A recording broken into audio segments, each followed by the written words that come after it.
The Stonevault Normal, Heroic, and Mythic Guide. Very quickly going to describe how this guide is set up. The video is split into chapters for each boss. You can find them down below. The first chapter will describe the trash on the way to the boss, focusing on target priority and important abilities. The second chapter covers the boss mechanics and each of their abilities, and the third chapter will be role-specific duties. Mythic normally adds one extra mechanic. It will be listed right before the role duties. EDNA's Trash. Ghastly Void Soul is your top priority here as they use Howling Fear. This is interruptible and needs to be interrupted every cast as it fears the party for 4 seconds. Invaders are next as they have an interruptible ability called Void Infection. This places a 10-second debuff on a player and it takes damage every 2 seconds. They have another interruptible ability called Arcing Void. This hits one player and jumps to the next target within 6 yards. Therefore, it's important for the party to remain a little spaced. Earth-infused golems need to be facing away from the party as they use Seismic Wave. This is a frontal cone attack. Note, this doesn't track the tank, so tanks can also sidestep this attack. Next is Ground Pound. This deals damage to all players and slows movement speed by 40% for a brief period. Loaderbots are the last mob, and they will use Pulverizing Pounce. This marks an area with a swirly, and then they will jump to that location, dealing damage to anyone inside. EDNA. EDNA summons spikes that if destroyed will deal heavy party damage. EDNA will cast Volatile Spike, which will mark the ground with a swirly. Players need to move from this location. Each spike will have a small circle around it. Stepping inside the circle causes them to explode. This deals damage to the player and the party. Refracting Beam targets random players marked by a red arrow. This shoots a projectile towards those players, damaging anything in its path and destroying any spikes. This continues through players, so melee need to be aware of what is behind them. Seismic Smash, this is the tank buster and applies a 30-second dot. Once this debuff falls off, it shields the boss for 6 seconds, reducing all damage by 50%. Mythic only. Spikes need to be destroyed before EDNA's ultimate attack. Earth Shatterer. Players should use the boss's ability to destroy the spikes. Earth Shatterer hits all party members and destroys any remaining spikes. This will wipe your group if there are too many active spikes. Role-specific duties. Tanks. This is business as usual. Healers. Players targeted by Refracting Beam will need extra healing. DPS, try to avoid destroying any spikes. A mythic note, healers, expect constant party damage as spikes are being destroyed. DPS need to ensure that they are aiming the Refracting Beam towards the spikes. Skamorak Trash. Void-bound despoilers are the most dangerous. They have a non-interruptible party-wide attack called Void Outburst. This deals damage every second and lasts 6 seconds. Turn speakers have an interruptible ability called Censoring Gear. This is a projectile that targets a player and silences that player and anyone else hit for 3 seconds. Howlers are next with their Piercing Wail. This is interruptible and deals damage to all players. This also adds a stacking debuff that increases damage of the next wail by 10%. Speakers have a tank buster called Concussive Smash. This is a stacking debuff that slows the tank by 20% for 6 seconds. Void-touched elementals will create swirlies on the ground that have to be avoided. Invaders are also present here, so be aware of your spacing and the 10-second debuff. Skamorak. The main mechanic here is destroying as many crystal shards as possible before the boss's ultimate. Let's cover the abilities first and then break down how to handle the ultimate. Crystalline Smash is the tank buster. This deals heavy damage to the tank and throws crystal shards which are marked by swirlies. These shards are a priority and must be destroyed. They also inflict party-wide damage once they are destroyed. Unstable Crash creates a large swirly around the boss. Any players inside will be knocked backwards. Now let's explain the ultimate ability called Void Discharge. Once the boss's energy reaches 0, he will begin channeling Reclaim. This will draw energy from any remaining crystal shards. Once Reclaim finishes, he will be encased inside of an Absorb Shield. The more shards he is able to reclaim, the stronger the shield is. While shielded, he will use Void Discharge. This deals damage to every party member every 2 seconds until that shield is broken. This damage also increases by 10% with each hit. Once the shield is broken, the ultimate stops and the boss is briefly stunned. Mythic only. Players need to collect Void Fragments in order to break the shield easier. Every unstable crash will create Void Fragments near each player. These fragments apply a stacking buff that increases damage and healing done by 50% to the Void Shell for 30 seconds.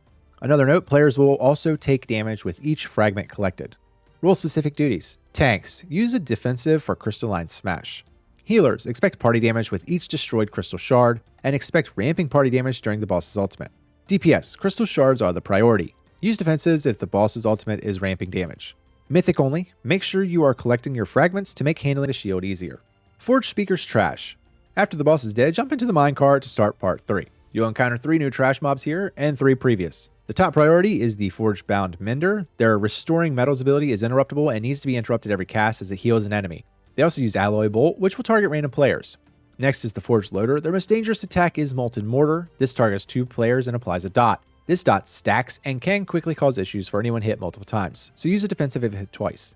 Their other attack is Lava Cannon. They will aim towards a random player, just avoid the large fireball. Forge Hands will occasionally apply a stacking debuff on the tank that increases damage taken by 5%. Invaders will still use Arcing Void and Void Infection, so be mindful of positioning. Loader bots will be jumping around, so avoid their swirlies.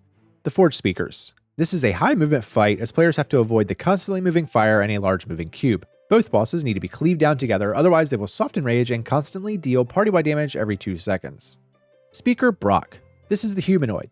Activate Ventilation. This will shoot out flaming scrap around the arena. These fire zones will expand quickly and then shrink to disappear.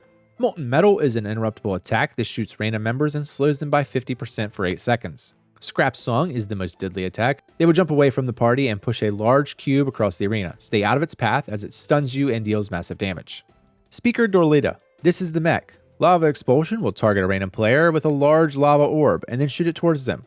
Molten Hammer is a tank buster that deals heavy fire damage. Deconstruction is the most deadly attack. It will grab the large cube and place it in the middle of the arena. After a couple seconds, it will explode, killing anyone inside. This also deals damage to the entire party, even if outside the circle.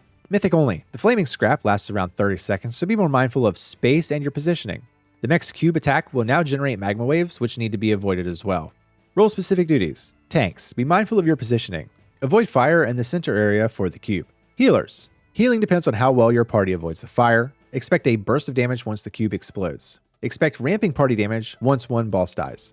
DPS. Cleave both bosses evenly, interrupt Molten Metal, and avoid the fire in the cube. Void Speaker's Trash. After the bosses are down, head back out and jump into the minecart. The Menders are present here again, so interrupt restoring metal so that nobody is healed. Stone Shapers are the next priority as they place down Earth Burst Totems. These are targetable and need to be destroyed ASAP as they deal heavy party damage after its 5-second cast. They also cast Stonevault, which targets random party members. Rock Smashers are tank focused and need to be faced away from the party. Their Smash Rock ability is a frontal cone attack that follows the tank. This deals heavy damage to anyone in the cone, but it also knocks back all players, even those not in the cone. Every Smash Rock adds a stacking debuff that increases the damage of the next Smash Rock by 10%. Granite Eruption is their other attack, and this is marked by a large brown swirly on the ground. Just avoid it. Honor Guards are the last mob. They will use Shield Stampede. They will target a party member's location with a blue arrow and then charge in that direction. This will stun anyone hit, but it's easily avoidable. They also have a heavy tank hit called Stonebreaker Strike. Void Speaker Eirich. The main mechanic of this fight is positioning the void zones and avoiding the void rifts. Void rifts will kill any player that touches them. You can move close to them, but be aware that they will also pull you towards them once you're within its effects. Unbridled Void is a large frontal cone attack. Void Corruption. This targets random players and applies a debuff. This deals damage every 3 seconds and increases by 25% with every tick. In order to remove this debuff, players must get close to a Void Rift. The Void Rift will consume it, removing it from the player. Entropic Reckoning. This targets all players and places circles around them. All players need to run to the outer edge of the arena, as once it's finished, it will drop a Void Zone. Void Zones deals damage to any player that walks into them.